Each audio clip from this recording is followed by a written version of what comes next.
Maxwell House Coffee presents Good News of 1939.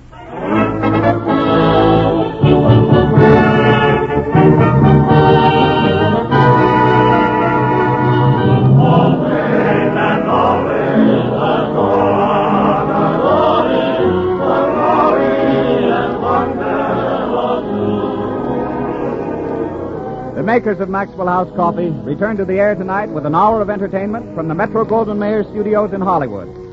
And here's your host for the evening, who will tell you all about it, Robert Young.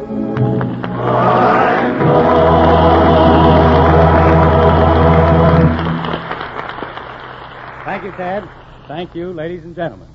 It's great to be back here again with all the old gang. Fanny Brice as Baby Snooks with Daddy Hanley Stafford, Frank Morgan, Honest Frank, his friends call him, and Maestro Meredith Wilson, just back from a triumphal tour of the barber shops of England. But on top of that, just listen to this guest list. The stars of MGM's newest picture, Boys Town, Academy Award winners Spencer Tracy and Mickey Rooney, and the charming star of the 20th Century Fox picture, Alexander's Ragtime Band, Miss Alice Faye. Okay, here we go. We start the program off with a scene from... 7 years Frank. ago, our fathers brought forth Frank. upon this continent a new nation. Frank, a nation Morgan, that was Morgan, what is it? A nation. Oh, you've gone. Listen, you loudmouth. What is all this speech-making for? Well, a very churlish reception, my overweening young featherweight. Well, that's a fine way to talk, Frank. Never mind, Wilson. You keep a civil tongue in your furry head. 7 years ago, we brought forth... Wait. Will you please explain this oratory? My boy, you see before you the living, breathing spirit of George Washington. George Washington? Yes. The man whose name goes ringing down the ages because he always told the truth? Yes, well, we have other things in common, too. I've been George Washington ever since last night, Bob. Morgan, you must be exactly 44 years old. That's right. How did you know? I've got a brother 22, and he's only half nuts.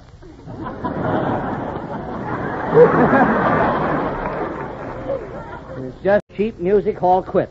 Last night, I attended a masquerade ball attired as George Washington. A masquerade? Yes, and I may say that I was a sensation. You should have heard me. 7 years ago... Frank, what has the Gettysburg Address got to do with George Washington? Well, don't bandy history with me. I simply attended this masquerade dressed as this famous ancestor of mine. Frank. And Frank. What?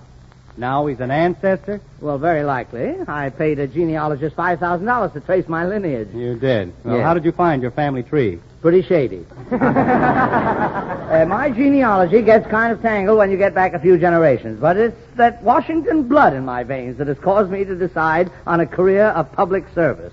Vox populi, vox morgani. Nux vomica. Thank you. Bob, may I formally ask your support in my race for the senatorship? What? Have you aspirations for a senatorial seat? Yes. Bob, when a man has tasted the fruits of success in every other line of endeavor, what else is left? You know of my careers in aviation, in medicine, in the arts. After all this, I feel I owe the public something. I wish now to serve the common people. And since you're the commonest person I know, I ask for your vote. Why, you big blowhard. You want me to vote for a liar? A man that never had a serious thought? You think of nothing but wine, women, and song. Who sings? Well, I'll see you later, Bob. I've got a little extra to do. Yeah, So long. so long. Well, while George Washington is making his trip across the Delaware, we'll go on with the show. Here's a medley of some of the tunes that have become hits during the summer, played by Meredith Wilson and his orchestra. And I'd like to say that while Meredith has spent 6 weeks in England, he seems to be the same unassuming Iowa boy that he was when he went over there. Here he is, Meredith Wilson. Thank you, ladies and gentlemen. It gives me great pleasure to return to the wireless and to resume my broadcasting. No speeches. Oh, righto. Ready, men? Pip, pip.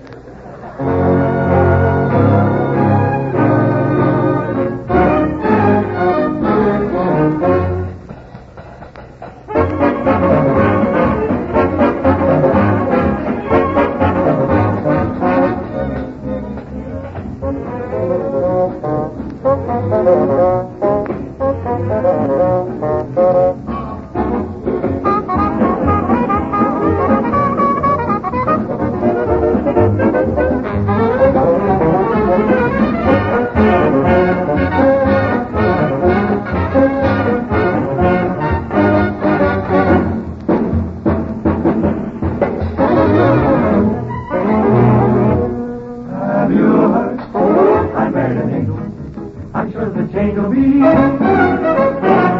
Awfully good for have you heard? An angel I married, to heaven she carried thee. Fellow with a kiss, she's sweet and gentle, it isn't strange. I'm sentimental, she loves me like an angel. And now you've heard, I married an angel. This beautiful change will be so awfully good for me.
Well, Meredith, at least your baton hasn't a British dialect.